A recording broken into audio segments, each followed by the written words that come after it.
Everybody is prepared. We'll go ahead and get started for this evening. Great. We had some technical difficulties, and we're working through those. All right. At this time, I would like to bring the meeting to order for the Sacramento Metropolitan Fire District's regular meeting for Thursday, August 8th. First order of business would be our salute to the flag, and if we could please rise. Repeat after Director Shadiger. I pledge allegiance to the flag of the United States of America and to the republic for which it stands, one nation, under God, indivisible, with liberty and justice for all.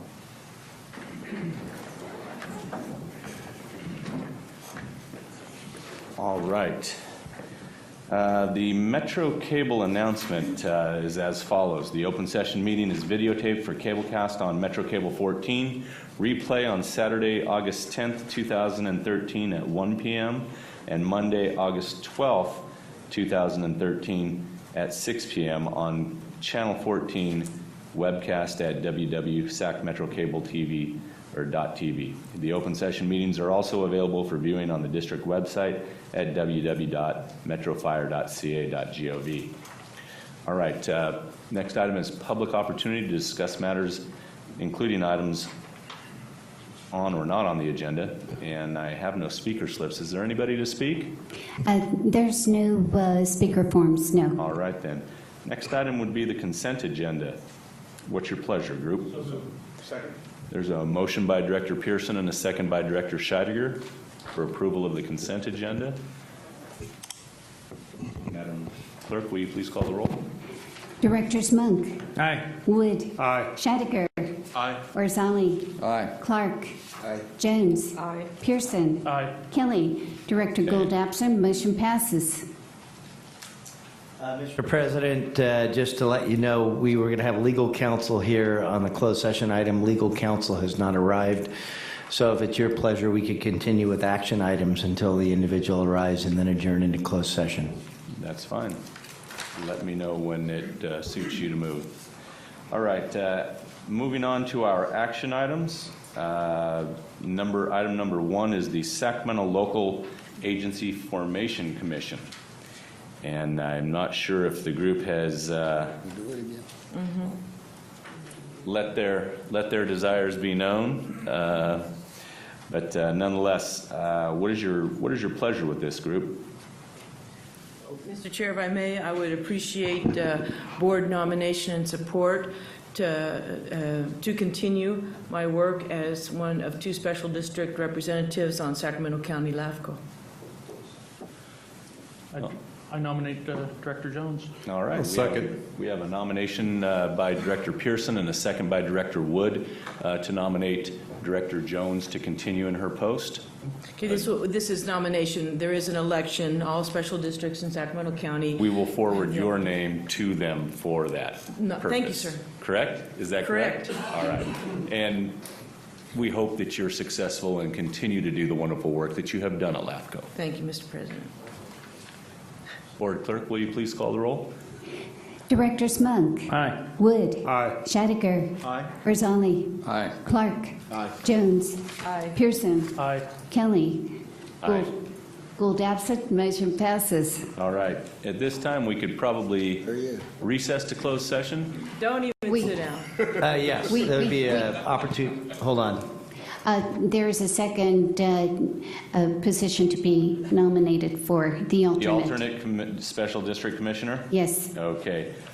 Group, is there any desire on Volunteer as an alternate if it comes up. Okay. Mr. Chair, if I may? Yes. Presently, Jerry Fox, Parks and Recreation, is the alternate special district. I don't know if he's going to run again or not. However, this would be a nomination again to go to fill the alternate seat for special districts. And our board is obviously able to nominate someone if we have someone wishing to serve, and that involves a a campaign type of situation and outreach. So, All right. Mr. Muck, do you wish to do this? Sure, I volunteered for it.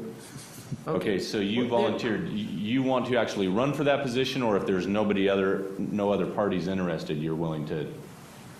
I'm willing to run for the position as an alternate or whatever for that position, just to represent the district. Okay.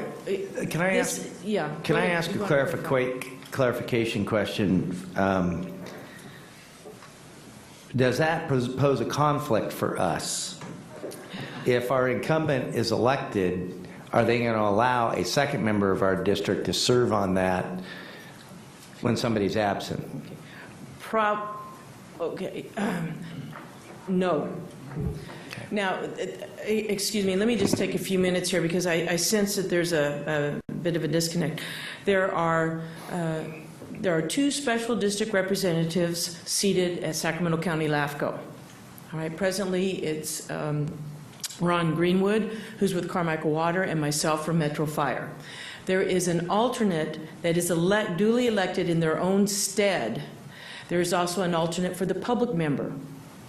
So these alternates are supposed to attend the meetings, et cetera, and then if one of the two special district representatives are not there, then they come up to the and are seated as a voting member of LAFCO. That's how that works. You don't. It's a position. It's not an alt. The title of the position is alternate. It's not just to back up, for example, myself. It's an elected position amongst all the special districts. Now, to answer perhaps a tangent of your question, it would be, I feel it would be a little bit unlikely that a special district commissioner and an alternate special district commissioner would come from the same special district, because we have almost 68 special districts. Approximately 35 to 45 participate in the selection process. So my point would be, and I'm just throwing this out there because I know Director Monk doesn't, probably that isn't the intent, is that I don't want to get us in a position where Director Jones, who served on LAFCO for how many years now? Since '04 as alternate, starting as alternate. Okay, is seated and the other district representative isn't there, then all of a sudden we've got a conflict. And what I don't want to have is have the appearance that we're making a power grab on LAFCO, thereby potentially costing us our primary seat. I'm just throwing that out. And people can do what they want, but LAFCO, of course, is exceedingly important to us as a special district, especially as it comes to annexations and expansion of sphere of influences. So I'm just giving you guys can do what you want. I'm just giving you the political lay of the land as I would see it as an administrator with stuff that we would have moving forward, which we could very well have stuff moving forward in the next 12 to 18 months. Mr. Monk, with that information, what is your pleasure? If it creates a conflict for us, I can withdraw. Now, do you have a question? Just maybe Charlotte can answer this. Do we have to give them two names? We don't have to submit an alternate, do we? You do not have to take any action if you do not wish to. Yeah, I think if we have one, that would be sufficient.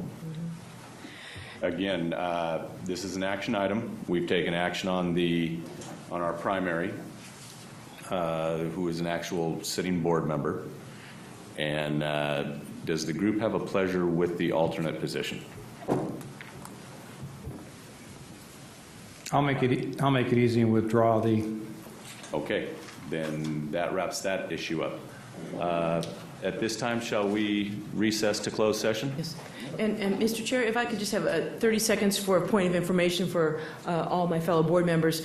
There is a special district advisory committee. It's open public meetings. We have up to 14 representatives from all special districts, and they help advise and weigh in on issues in front of LAFCO to the special district commissioners.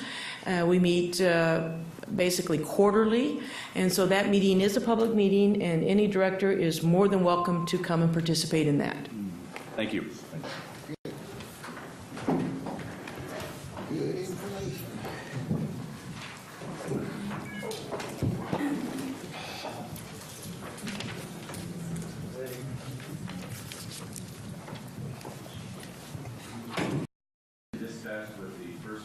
item, we will move on to action item number 2. And that is a bid award for the Community Wildfire Protection Plan consultant. Chief Cockrum, I understand that you're going to cover this evening. Yeah, good evening, President Kelly, Director Scott Cockrum, Deputy Chief Support Services. Tonight I'm presenting an item where we're seeking your approval, authorization to award a bid to a community wildlife protection consultant. We put out this for an RFQ a few months ago, and we now have the recipients, or we have the list here, and we're going to choose or identify who we're going to choose for that. But first I want to talk a little bit about the Community Wildlife Protection Program that we have. And I didn't really have a full grasp of it until recently myself even. Had the opportunity recently to go to Riverside County, where you guys know that there's a pretty significant fire that's occurring there now. And I happened to have been on one just a couple of weeks ago where it was also significant, where we actually had to evacuate a couple of pretty good-sized communities out there. And talking to them down there, what I realized is that these communities that have this significant urban interface, like Riverside County, and I worked with a fellow from Ventura County and Santa Barbara County, they've been doing these kind of community wildlife, and they call them WUIs, wildlife urban interface plans, for many years. And the benefit that I received out of a WUI recently was the pre-planning that went into the Riverside County fire. My responsibilities on these fires is to work with law enforcement and help with conducting the evacuations of these small communities. And in this case, with the help of the WUI and the money and the way that they identified the priorities and how they spent the money and identified the areas that needed the most help, is how they determined how they were going to plan these evacuation routes out of these single road, communities, but yet with 7,000 or 8,000 people back in them.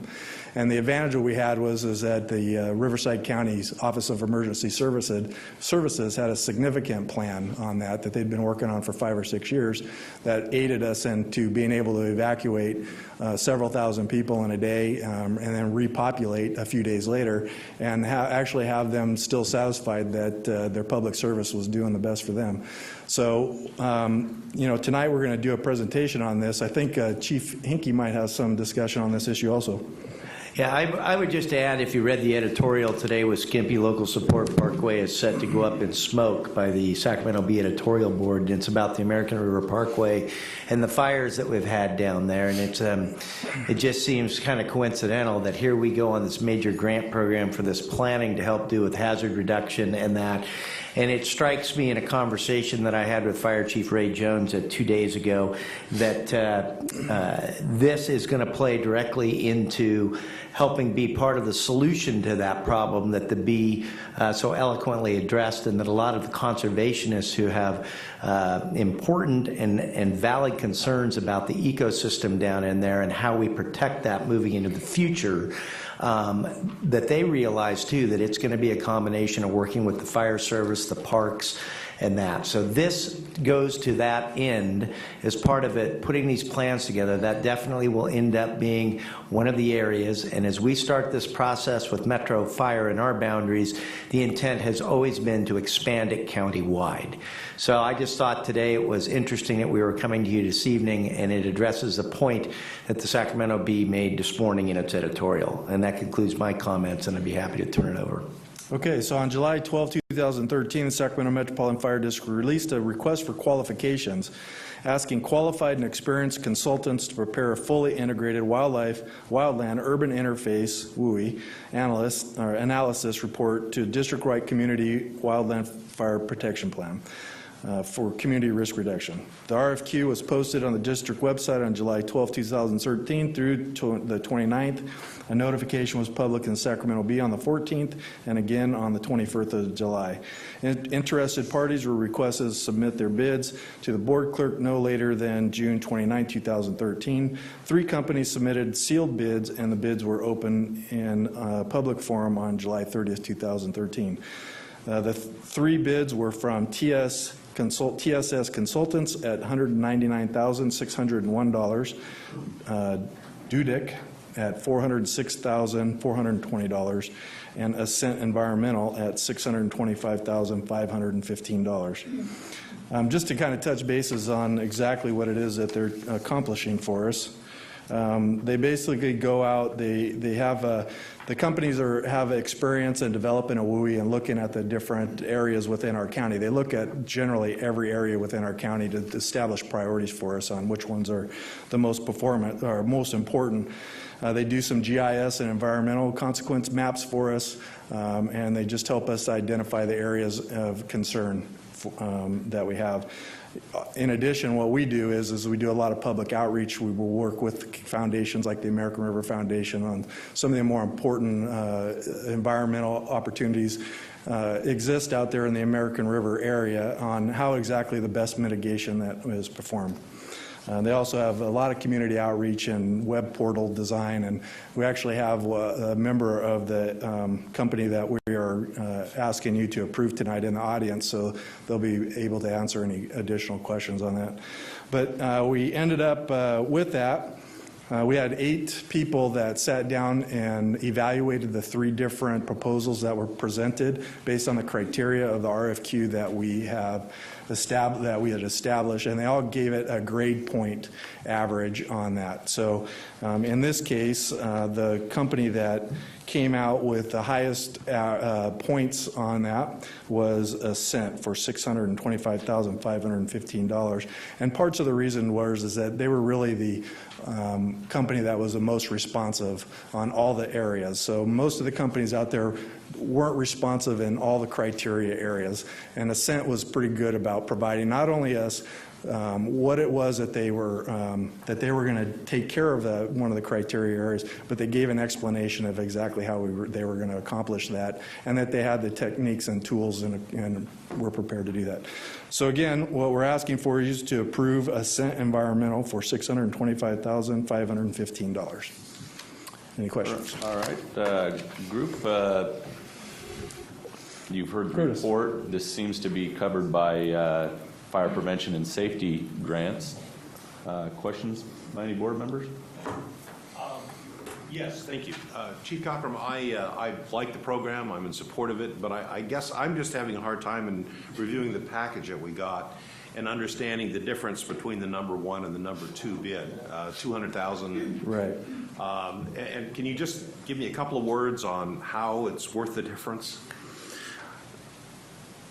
The grading schedule that they had, basically they looked at the RFQ that we had in play, and they looked at the different criterias of them, and say for TSS consultants, what was explained to me is that their objective was that they would go and ride along with the battalion chief or query a battalion chief and make some determinations as to what the priority areas are, just from his base fire experience. What are the priority areas on where the fires are most dangerous, what's going to occur, and all that. Where another company, such as Ascent, they have a more detailed analysis of how they're going to do that. And I can't explain it. Do you have a better? Okay, there you go. Mr. President, members of the board, my name is Curtis Alling. I'm a principal with Ascent Environmental, and very happy to be here tonight and answer questions. With me also is another member of our team, Carol Rice from Wildland Resource Management, and depending on the question, I may ask her to come up and join us as well. But what we attempted to do was to provide a comprehensive response to the request with all of the different components that you sought. And those included not just the Community Wildfire Protection Plan and its preparation, including public outreach, but also a web interface, a geoportal that provided a robust GIS presentation of risk factors and response actions and prioritizing and ways to interface that through the internet, as well as CEQA compliance, California Environmental Quality Act compliance through a program EIR. And the value of that is that the way we would set it up is we would try to identify all the implementing actions that came out of the Community Wildfire Protection Plan, take a look at the environmental impacts of that and the mitigation, and have the outreach with the environmental groups, particularly, as you say, along the American River is very sensitive, and have that EIR cover the CEQA compliance for those later implementing actions. So if you had, the following year, you had a vegetation management action you wanted to implement that was consistent with your plan, you could could rely on that previously prepared program EIR. So these are high-value components of the scope of work. I can't speak to what the other competitors either did or didn't have. Just as the Chief said, I understand that, that our response did include all of the areas of service that you were seeking, and you know, perhaps that's a difference in the price. If I can add in, Director Scheidegger, I think it almost comes down to like our construction bids that we put out. We get low numbers, if we've found out sometimes, and they're non-responsive basically, and that's what happened here, is that this company provided proper, adequate, exceptional responses to all areas that we were putting together and wanted to measure, develop, design, and implement. And the other entities, it's my understanding, did not address adequately all of those areas, whether it's by lack of experience or in how they filled out their bid. At the end of the day, this is going to be the foundational map and plan for us then to go after future grants. And that's what this, so we have to have a solid plan that is put together, that is bulletproof, so that when we go for further grants for hazard reduction and the actual implementation of the plan, it meets those qualifications. So the practical part of it is that our review committee feels that the difference is worth it in terms of our ability to proceed. Correct. Okay. I have personally interviewed members of the review committee, and they have all said, even we have Mark Jones in the audience here, who was part of the review committee, and he says that it was hands down. By the time you got through the entire packet, you could absolutely see the difference and why. I support this idea, and I appreciate your answers. Thank you. Okay. Mr. Director Rosali. This is an issue that's important to me personally, and I'm the founding president of something called the John Garcia Youth and Wildlife Foundation. So I'm anxious to support the proposal, and what I want to do here is lend support to the idea that the level of detail and, frankly, the credibility of the agency we hire who does the report makes a great deal of difference in our subsequent funding. It's just an important fundamental fact, and we have also, I think I can speak for the board, great faith in the process that you, Chief, have outlined. So I'm fully in support. Mr. Chair? Yes, please, Director Jones. Thank you. Excuse me, sir, your name escapes me. One more time? Mr. It's Curtis Alling. Allen? Alling, A-L-L-I-N-G. Howling. Mr. Howling, did you mention that you will be doing an EIR within the basic foundation of the program? Yeah, the approach we took was an integrated planning and environmental process, so that as the plan is coming together, we're also working, concurrently to build the environmental impact report so that we can overlap those in time frame. And so that is the plan, is to do essentially a joint process. We have done this in many other times with various types of plans.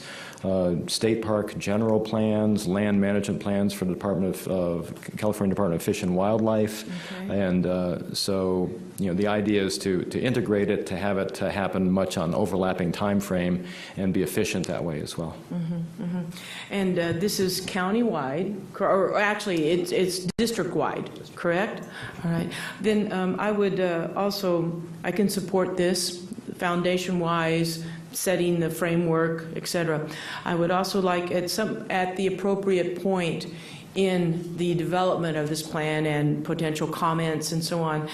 I'm sure this is on your list. I am a member of the American River Parkway Coalition, and they meet monthly, and I would very much like to, at the appropriate time, assuming we approve this, that representatives from your company be in contact. It represents a wide variety of local agencies that have stakeholders for the particular American River Parkway, as well as the Sacramento County Regional Parks. And I would like to offer you an invitation at the appropriate time. A lot of very knowledgeable and critical stakeholders are in that group. So I would more than happy, would like to invite you to participate in the not-so-distant future. Yeah, we'd absolutely like to do that. The stakeholders in the American River, we're quite familiar with. Among our experiences, we prepared the environmental document for the Sacramento Water Forum regional agreement, and that was a process that had, I'd say, thousands of man-hours. If you survived that, that's good. Yeah, of including a lot of those stakeholders, so we're very familiar with them. And also, just in terms of credibility, our company is preparing the City of Sacramento General Plan Master EIR, so we're very, very well involved throughout the community. I realize the city itself is not in your district, but in terms of regional credibility.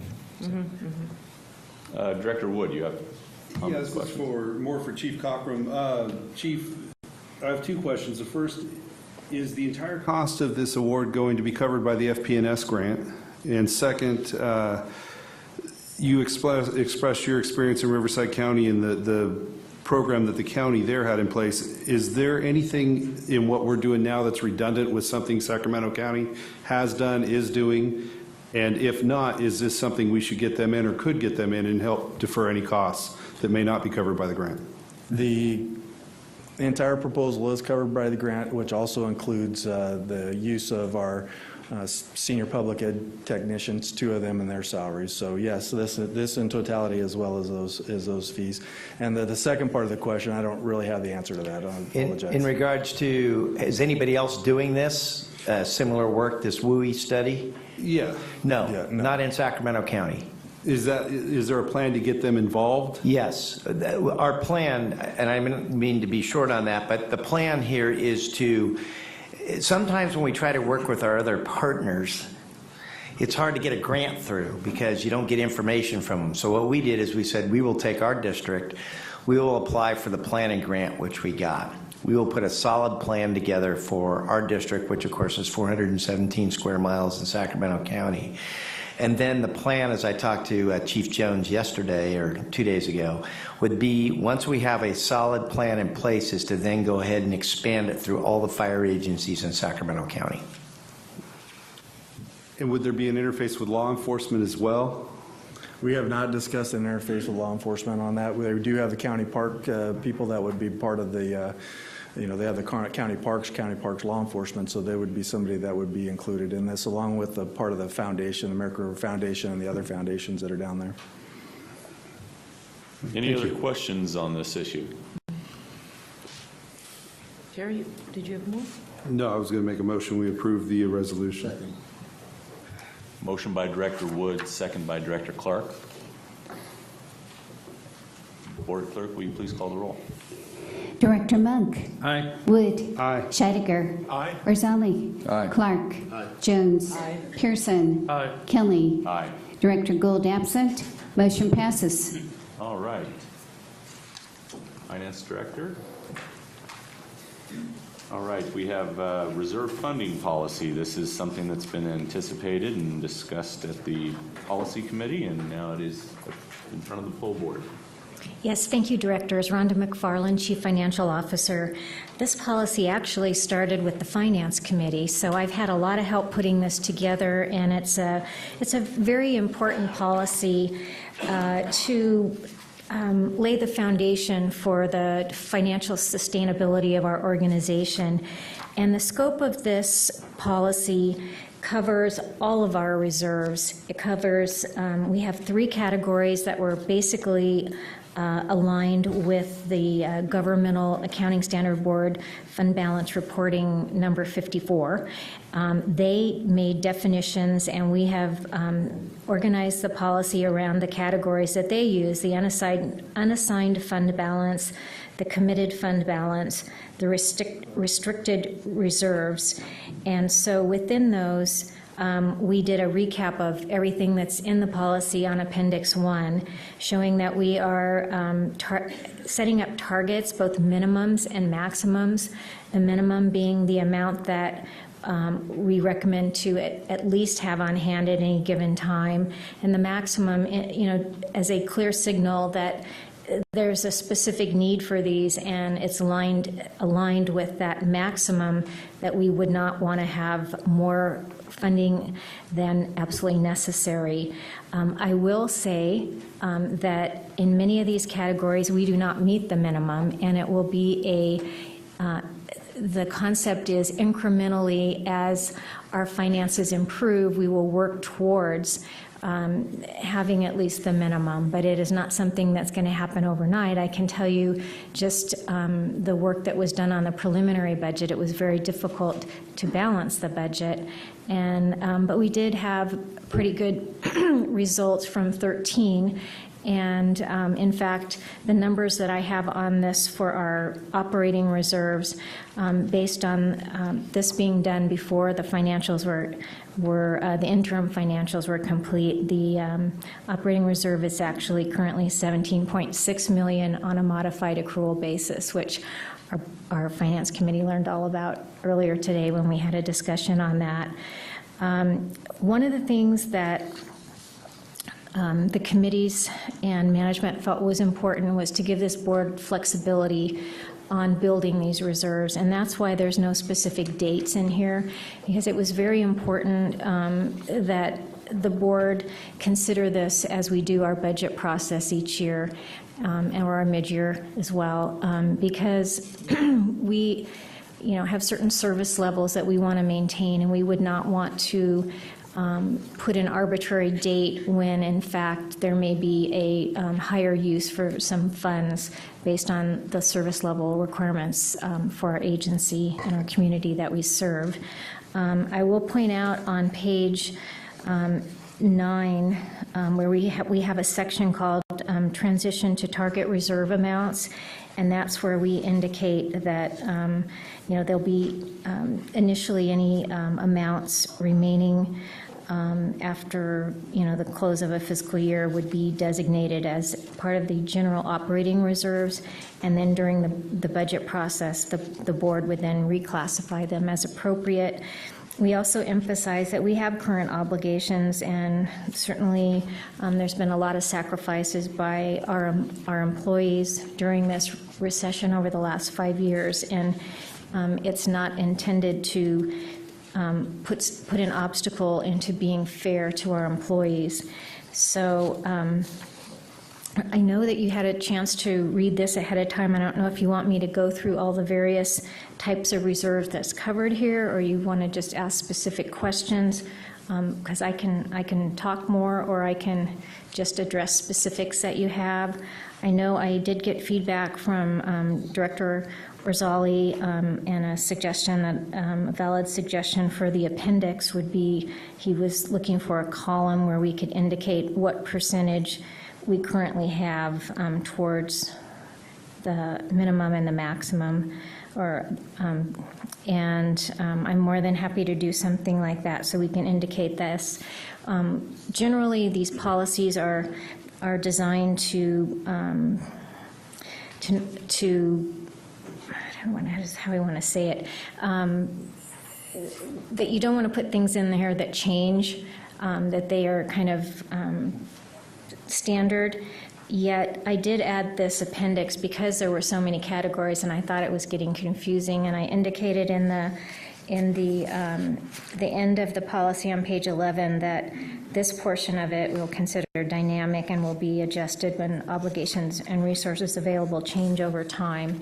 And part of the policy dictates that I provide the board reports on our reserve levels at certain times.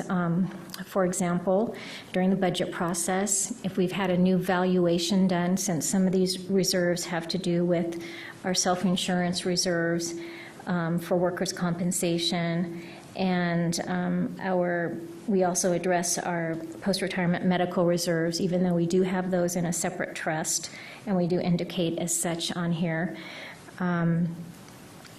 Also, if we have any changes to our underlying insurance related to our self-insurance, we have gosh, I'm trying to think of the name of what we call it, but if we have a certain high dollar level, then our other insurance kicks in, even though we're self-insured. So if we have any change on that, that would also be a time when, so excess insurance coverage, if that changed, that's when we would also look at it. So, and just any major change that threatens the targeted reserve levels established within the policy.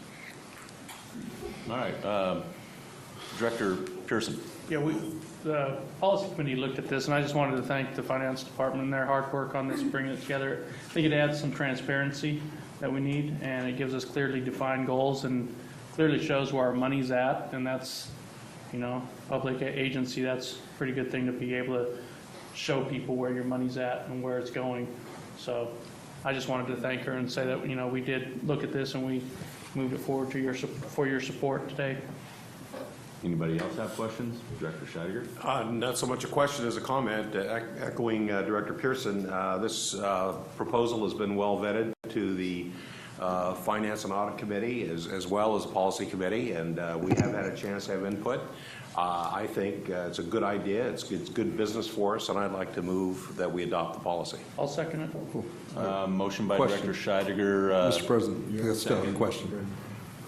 We'll get the motion established, then we'll go to questions. Second by Director Pearson. On the question, Director Wood. Thank you. Again, also, Ms. McFarland, I commend you and your staff for being able to take complex concepts and put them in a very easy to understand format, and I appreciate all the work that went into this. I also think it's a good idea. I just want to ask, because I remember when the issue first came up a couple of meetings ago, Ty Bailey, mentioning that 522 wanted to be involved in the discussion and creation of any policy. Was 522 involved in the creation of this policy at all? Or consulted at all? They definitely were consulted. I did want to mention that I did at the last minute see one clerical thing that I will correct, and on page 10 and 11, under references, there was a duplication. 4 and 7 are the same, so I'll eliminate 7 and renumber.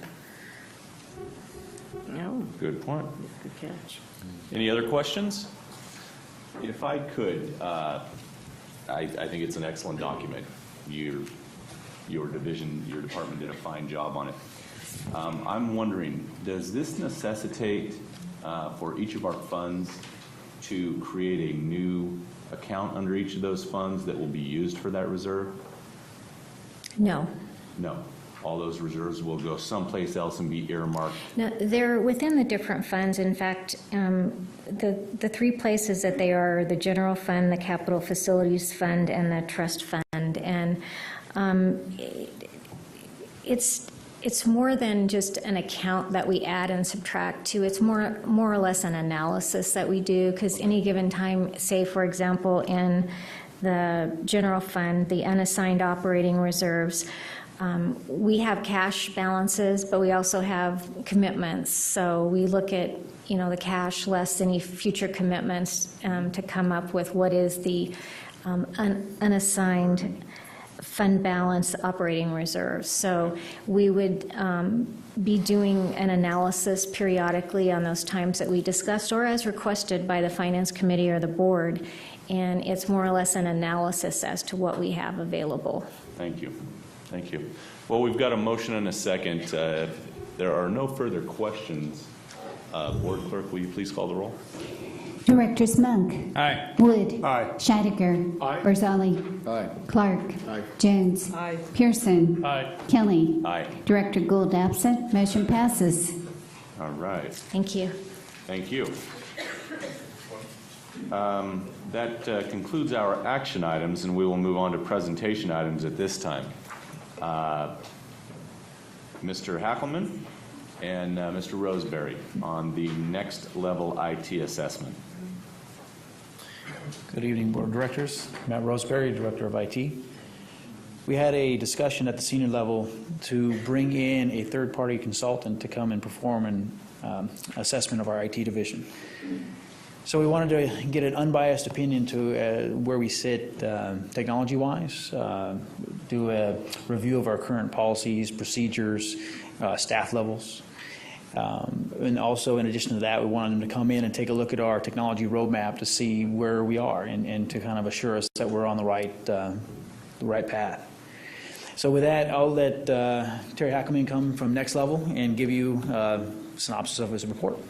All right. Thank you, Matt.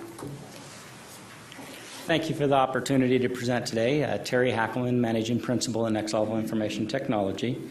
And Matt, do I do... How do you get that technology to work? I can see it perfect.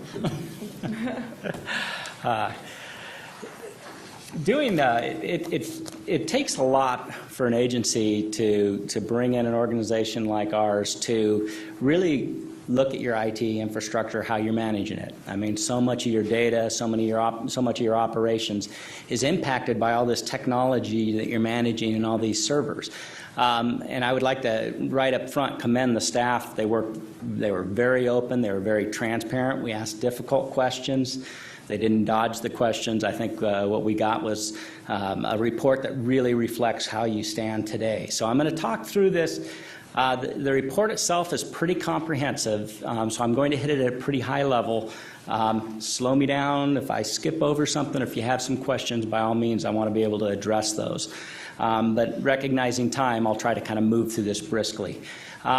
First and foremost, I wanted to talk a little bit about our team and who we are, because you're taking recommendations from us, and I think it's important that you understand our basis for making those recommendations. We're a Carmichael-based company, started in 1999. We're IT technology professionals. We do management consulting. We do planning. We help procure, and we help do project management. We don't sell software. We don't sell hardware. We don't sell network. So when we work on a project like this, we are really working for the agency, and we're independent with that. On this particular case, the consulting team that we had working here averaged over about 32 years experience in IT operations within public agencies, including fire agencies. So it was a very senior team that we brought here for this. Just real quick, it's almost like, I guess, an infomercial for Next Level here, but I just wanted to give you an idea, because I'm going to talk about dimensions. I'm going to talk about some of the analysis we did. What we do is all this experience we accumulate, and at this point it's actually over 50 agencies, we use that experience in order to kind of pull that together so that we can do some kind of compare and evaluate best practices for the unique environment that we deal with here. So this past experience is really important because we find opportunities with other agencies where they may have had the same problem and they may have solved those problems. So a lot of times our recommendations are based in where we've seen it solved and resolved in other places. The approach really focused on kind of a 360-degree approach. I mean, technology, at the end of the day, the return on your investment in your technology, and when I talk technology, I'm talking not only the hardware, the software, but the staff that maintains it, all the vendor community that maintains that. Your return on that technology is really defined by your operations and your business. And so you have to get that input, because you can implement a great technology infrastructure, but if it doesn't make your operations more efficient, if it doesn't allow them to do their job better and be more productive, then you've got to look at what you're doing with that technology. So a key part of this effort was going out and doing a survey in which we surveyed all of the users. Got about 36% response. I think the users were pretty candid on their survey responses. So that became one data point for us to look at, because that's the user side of this. From there, we do a lot of site evaluations. It's important to just observe, see how rooms are kept, see how cabling closets look, see what's secure, what's not secure.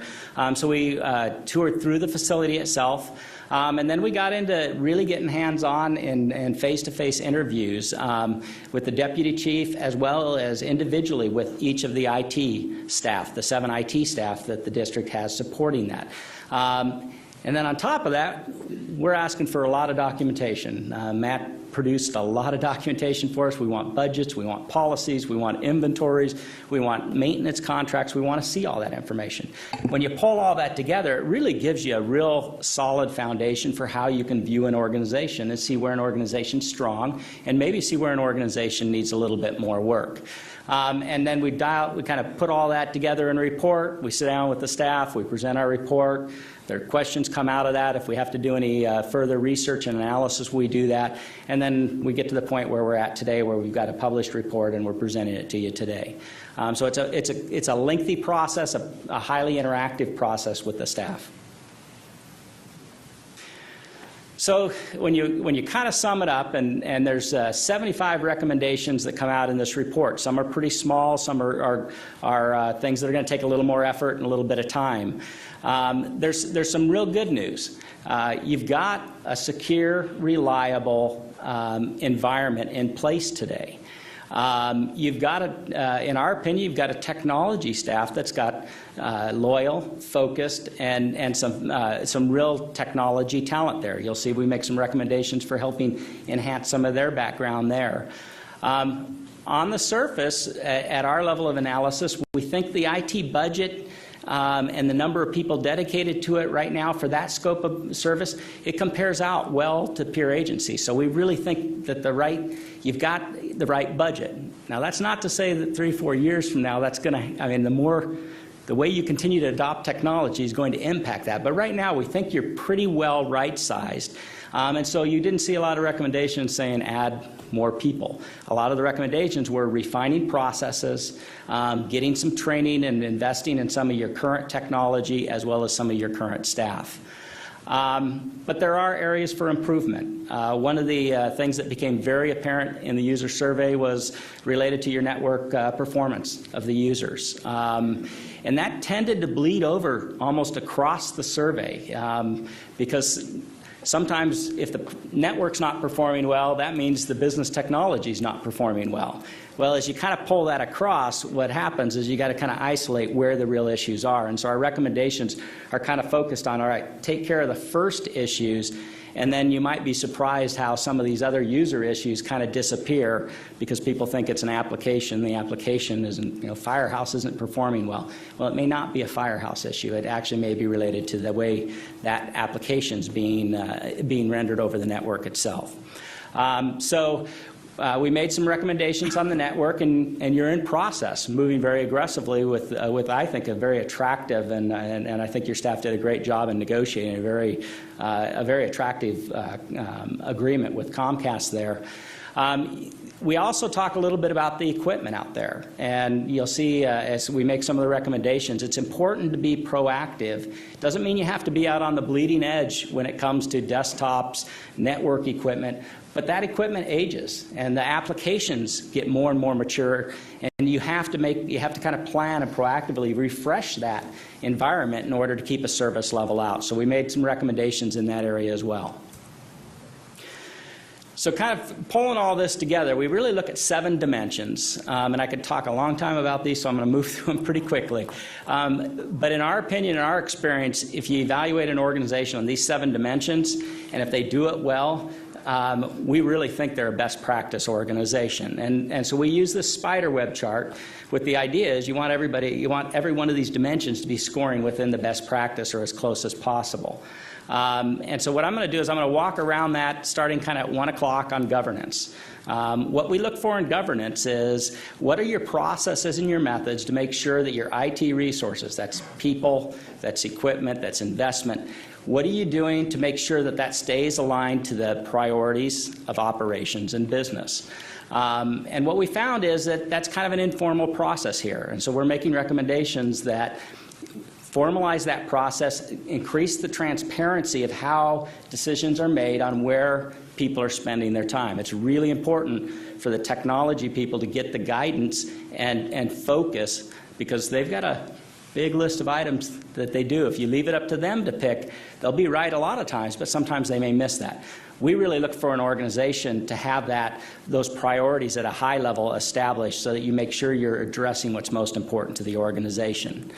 The business technology, the scope of this effort didn't go in to really evaluate your applications at a detail level. What I can tell you is I think your core applications are proven applications. They're applications that provide a strong foundation and that are used very effectively by other agencies similar to yours. So we really didn't see anything on the business technology at a high level where we thought, you know, you're misplaced in how you're using applications and some of your investment in what we call your business technology.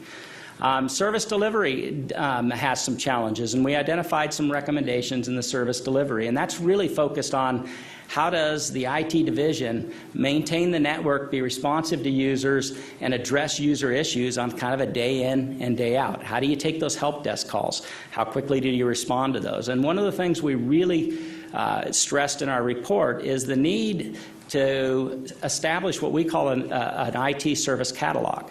You know, today there isn't really a published service and service level associated with that. I think it's important for your users to understand that if it's this caliber of an issue, that the service commitment of the IT division is to respond within 4 hours or 8 hours. Today, you know, what happens is you'll get some frustration. We saw some of that on the survey. You'll get some of the frustration because people expect something to be done in 2 hours, where, you know, the reality is from a district-wide, it's probably not a 2-hour priority. It's probably an 8-hour priority. So we'd like to get some more transparency. We encourage more transparency in publishing what those services are and what users should expect from a service level. The infrastructure itself, that's the core of the services. That's the network. We talked about that. You're putting effort towards that. We highly encourage you to keep doing that. Security is a big deal in today's environment. You have so much information that's sitting on servers that's in electronic format.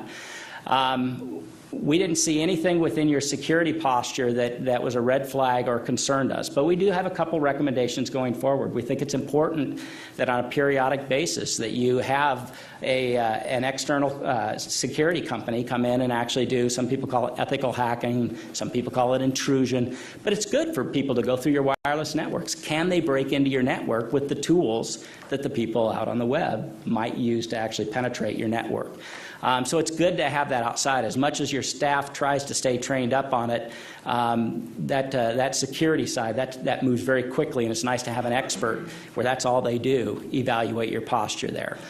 We also talked in the security related on some of the disaster recovery and formalizing some of the processes related to your technology disaster recovery and how that would support those processes. The administration and documentation is kind of that back office. You know, do you manage your contracts well? You know, are you taking care of policies and procedures? Are you putting documentation in place such that if you pull one person out of that organization, somebody can quickly come in and assimilate that job and perform that job? And so in both of those areas, we had some recommendations, but nothing what we'd call significant in that area. Any questions? Anybody have any questions along the way here? No? Please continue on, Mr. Okay, thank you. One of the other items that we put into this assessment, and it's something we refer to as enablers. There's kind of the key foundational recommendations, and these are high-level recommendations that actually within the report how you could put kind of a sub-recommendations in there, but they're things that we really think are what we put as kind of the priority moving forward for the district that we would recommend. I talked about the governance structure. We made a recommendation for how that should be put together. It's kind of a two-tiered approach. It's worked very well for some of our past clients have had a lot of success in doing that. Again, governance is all about aligning and prioritizing because there's always more to do in the IT shop than they have resources for. One of the areas that we're perhaps a little bit more critical of the IT division is their outreach. They get so busy. The good news is they're really busy and they got their heads down. You know, the IT division has to be a customer service organization. And Customer service means you've got to get out, and it takes time, and it takes effort, and sometimes it's tough to pull yourself away from your task list.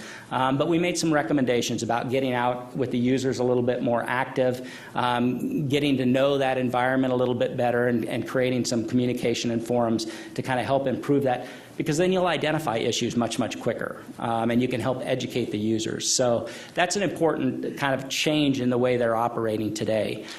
Training, it's unfortunate, but as budgets get tight, training dollars are usually one of the first things that start getting trimmed down. For IT professionals, training is really critical that they stay current, because what happens is if they don't, you have to keep implementing technology, and you start almost implementing it based on kind of your self-learned processes, and sometimes that comes back to haunt you. The organization's done a good job on kind of using alternative ways to kind of self-train themselves and go out on their own and do that, but we highly recommend that organization maintain a training mindset, invest in your staff, because you've got some very talented people within that staff. And then time management, it kind of ties back to the governance, but one of our observations is that there's a lot of activities that are being done, and sometimes with the way the organization's set up today, we're not convinced it's as optimized as it should be. And so we made some recommendations to try to make sure that you're really working on those items that are most important.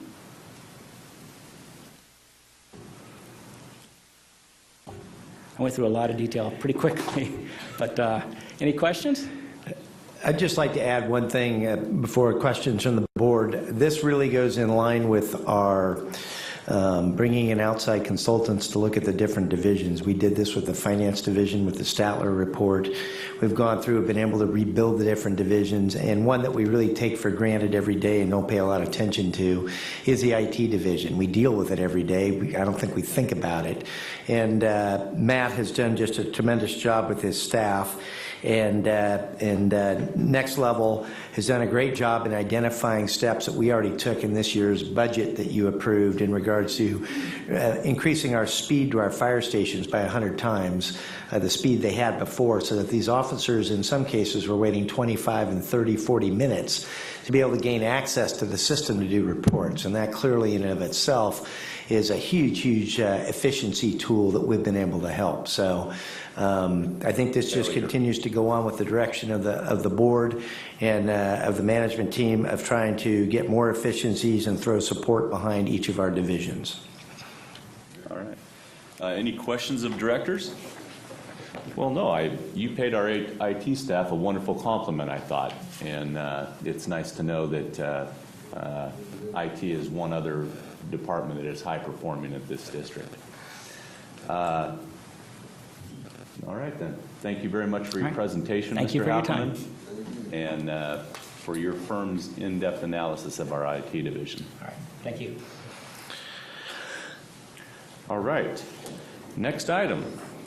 Chief? Mr. President, Board of Directors, it's with a sense of sadness, a sense of excitement that we talk about this next topic, because after decades, our clerk has decided to hang up her shorthand and take a permanent vacation and retire, which she richly and justly deserved after many years of loyal service to the district. And I think it's going to be exceedingly hard to replace, because you have 20 years of institutional memory, of experience of the districts as they came together and they merged. And you're not going to replace that. So you're not going to bring somebody in that's going to pick that up overnight and be able to carry on with that. So we've got a large set of shoes to fill, which probably will never be completely filled. I will say, before I go into the next part, on the 22nd, we have a luncheon, which all of you have received invitations to, that we'll be hosting at Hurley for Charlotte. And then at that evening festivities, we will have the presentations of awards and acknowledgments from a variety of areas for Charlotte's hard work, and commending her for all the work that she's done for the district at the board meeting. And then with that, she gets to go off into the sunset and enjoy a well-deserved retirement. So with that, I would just say kind of give her a round of applause because we are going to definitely miss her, and we don't want to work her too hard for the next week.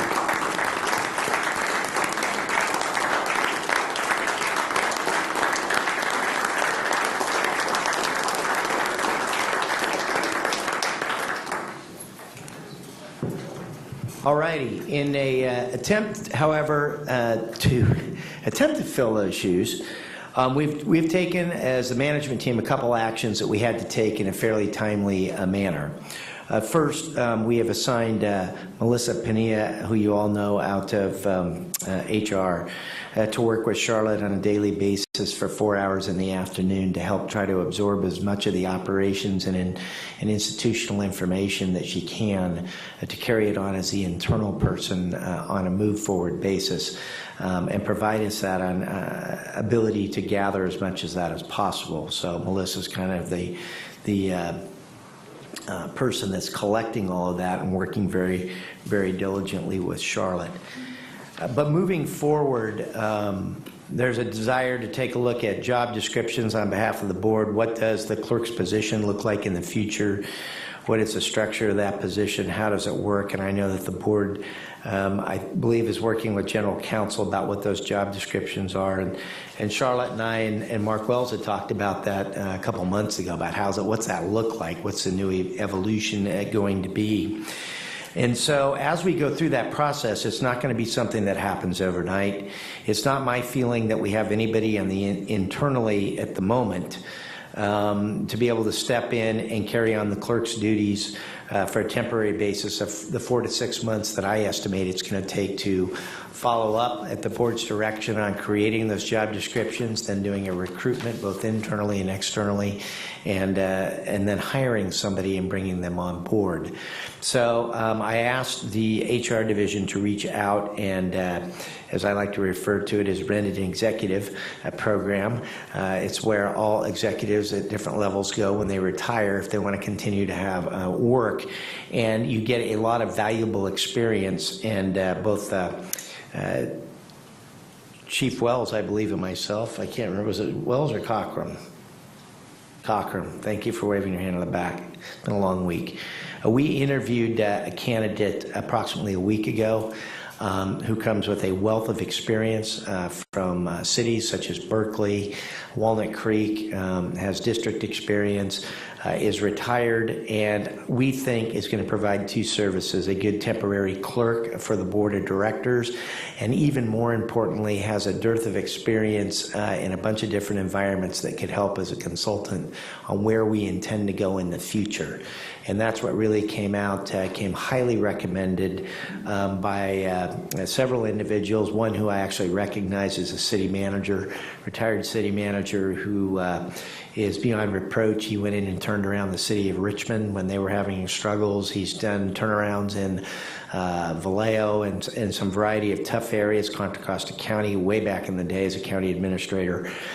Said this is a top person. So we have hired her, and she will be on a temporary basis as long as we need her until we can fulfill what the direction of the board of directors is in filling the clerk's position and moving forward. And so I think that's a good temporary measure. The work that Charlotte does from the legal aspect, I need not tell the board of directors, but for the public out there, you cannot have mistakes made at the clerk's level. It's probably one of the top 3 main positions that you've got to have in any organization of an elected body to make sure that we follow the laws and that we implement what we're supposed to implement in accordance with the laws and the legislation that's there. And it's not something you just learn overnight and step in. So with that, it was very, very important that we go ahead and get that clerk on board, and she will be starting, I believe, around the 11th of this month, and she will then be shadowing Charlotte for the last 2 weeks that Charlotte is here, and she will be here also on the night of the next board meeting, which will be Charlotte's last meeting. So that really concludes my presentation on the steps that we are taking. Really, I wanted to let you know that temporarily that we've got a stopgap, but more importantly that please, one and all, come on the 22nd, enjoy a great lunch, and visit in some friendship and kinship and visit with Charlotte and talk about memories and her exciting future.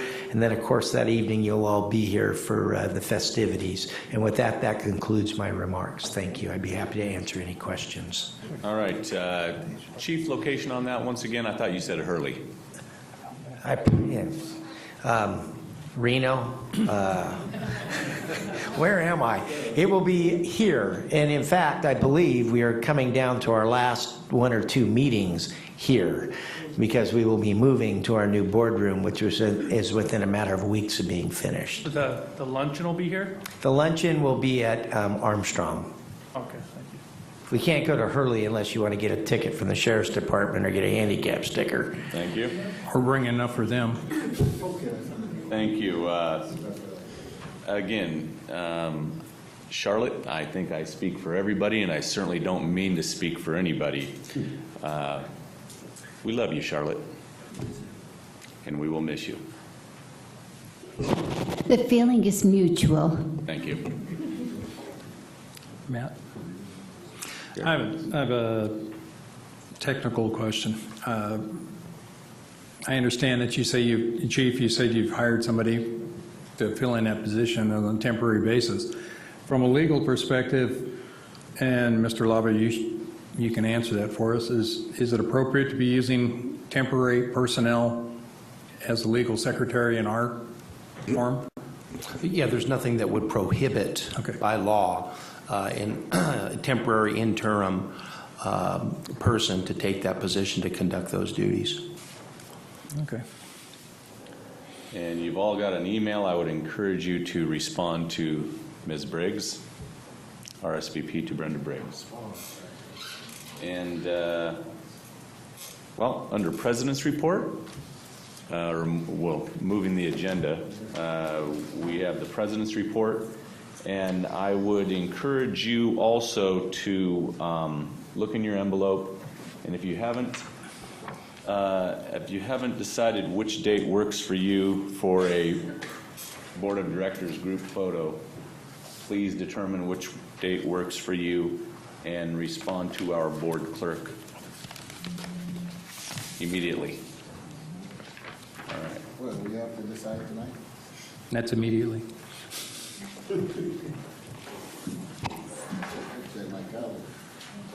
Is that for the photos? Yes, it is. Yes. Can't we all just agree on a date? Director Orzali is going to hang me if I don't get a picture of all of the directors together for the boardroom. Photoshop. Just want to let you guys know. Okay. I believe that email was circulated last week, so please be prompt in your notification. All right, then. That concludes my report.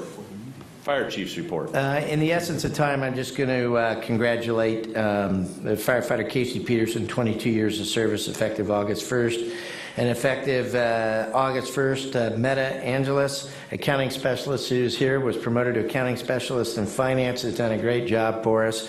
Was another one of, I believe, our part-timers forever, along with Marie back in the day, and both of them have just excelled. And so congratulations to her, and that concludes my remarks. All right. Operations report. Good evening, President Kelly, Directors, Chief Hinkie. My name is Darren Taylor, Assistant Chief of Operations, standing in tonight for Deputy Chief Holbrook to give you the operational report. As you heard Chief Cockrum talked about a little earlier this evening, there's a significant fire down in Southern California in the Riverside area. Late last night, we sent one Type 3 strike team and one company officer to fulfill an overhead position for that fire. They're operating, so if you see it on the news, they're working on the Silver Fire. So we do have one Type 3 strike team down there. Since the last board meeting, Metro Fire's had 17 working structure fires. There's nothing really too much to report on each one of those. In a sense, they were all successful. In the EMS dispatches, we've had 2,271 with a transport of 1,693 of those with a transport ratio of 74.5%. Our partners in the EMS world, AMR, they had one dispatch with one transport with 100% of transport ratio, obviously. That ends my report unless you have any questions. Any questions? Please. Just for the public, so that they understand, you mentioned that we have 5 engines went down south with an overhead position. That monies is reimbursed to the district? Correct. So Metro Fire last night sent out 5 Type 3 engines with a strike team leader and 1 company officer in an overhead position fulfilling in a planned section. The money is reimbursable back to the fire district through the fire. That goes through the finance division, and it's reimbursed over time. All right, thank you. Welcome. Man, just curious, those Type 5, Type 3 engines are backfilled by They're significant hole in the... Correct. As soon as they go out, the notifications go to Fleet. The crews that get called in to fill the firehouses go pick up the additional apparatus that's sitting at Fleet. They bring them into the fire stations. They get the appropriate equipment that was left behind. They put them back on, and they're back in service in several hours. All right. Thank you. I'm glad you asked that question. All right. Any other questions of the operations report? No? Everyone have a nice evening. Chief, thank you. Thank you. General Counsel report. Mr. Lavra. Yes, thank you, President Kelly. The board met in tonight's meeting in closed session pursuant to Government Code Section 54956.9 to consider the government tort claim under Section 910 filed by Bobby Watkins versus Sacramento Metropolitan Fire District. The board voted 8-0 with Director Gould absent to deny the claim and to refer the matter to the district's liability insurance carrier for further action. The board also met with respect to the workers' compensation claim of Frank Miranda in the Sacramento Metropolitan Fire District, and by a vote of 8-0 with Director Gould absent, agreed to provide settlement authority to the district's workers' compensation attorney to effectuate settlement of that workers' compensation claim. The board also met with respect to a dismissal of a public employee under 54954.5.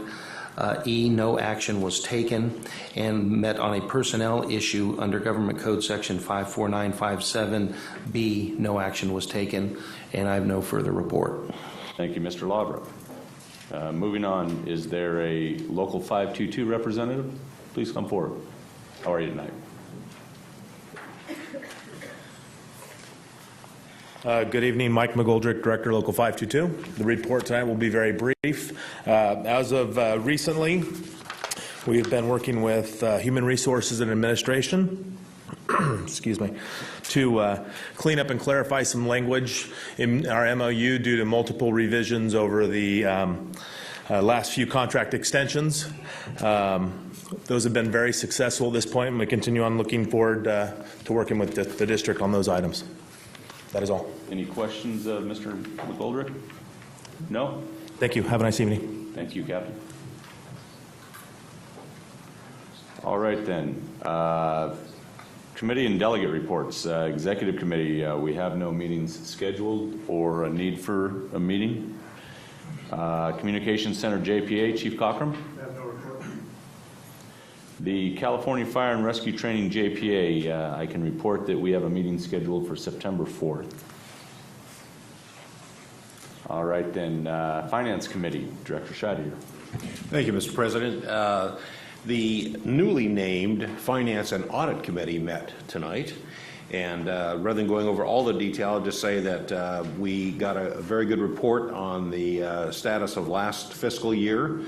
In the general fund, our revenue is about $149 million. Our expenses $146. So we look like we're having about $3 million that we can apply towards reserves, hopefully, if it ends up being available. I think that's a real tribute to both our fiscal staff in terms of their accounting and keeping track of the money, but also our management staff in terms of how they managed in terms of uncertain times with changing revenues and things like that. So I think it's a real credit to the management of this department. Another thing I want to mention is that we got a report about a new financial system that's being converted. It's targeted to be operational October 28th. I guess there's a good reason why we have the CFO of the year. This is one of them. Her and her staff are bringing up this new system. It's going to provide greater fiscal detail for our operations staff, greater review of purchase orders and operational workflow. better financial reports, and better interface with accounting, which will be very important to us in terms of understanding the status of our revenue. So there are some good things happening at the Audit and Finance Committee. I thank you, and our next meeting will be September 12th. All right. Policy Committee, Director Pearson. No report, and no meetings are scheduled. All right, then. Moving on to board member questions and comments. Director Monk? Thank you for everybody coming. I don't have anything else to say tonight. All right. Director Wood? I have nothing. Thank you. All right. Director Pearson? Well, I know we already said thanks to Charlotte, but I just want to personally take time. When I was newly elected, which was a surprise, you took me under your wing and kind of explained things, and you've kept me together with my paperwork that sometimes I'm a little lacking in, and I appreciate all your work on that. I know we'll have time next week to talk to you again, but again, I just wanted to publicly say thank you for your service to me personally, and obviously to the board too, and that's it. Director Jones?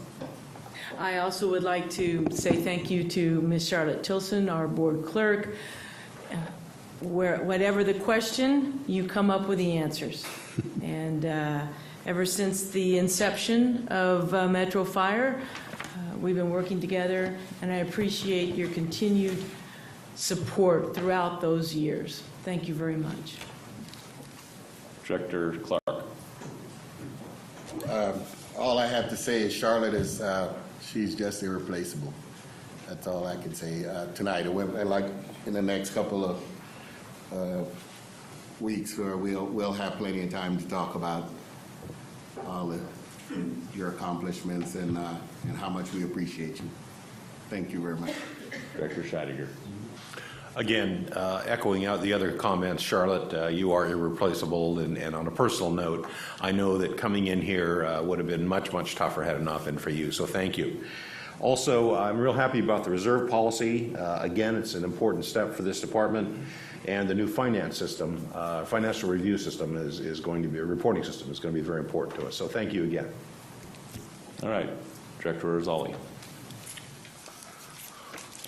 Yeah, I'd just like to follow on with that, Charlotte. As you and I have talked many times, but I want to express to you how much I appreciate your having tutored me in this process and all the way along, and I remain under your wing. This is something that I am both sad to see happening and excited for you, because I so enjoy being retired. I think you'll find it exactly the same opportunity I have. And I look forward to staying in contact with you. Thank you. All right, then. Thank you all for coming this evening. And I, too, would reiterate, Charlotte, every time I called and I asked you a question, you had the answer. If I needed something, you provided it. And thank you very much. Thank you for your service. All right, then. If there's nothing else, we will adjourn this meeting. See you all on the 22nd. All right, sir. Is that you? All right, You familiar with the JPA? Oh, I will, thanks. Yeah. Another. I Yeah. remember they had...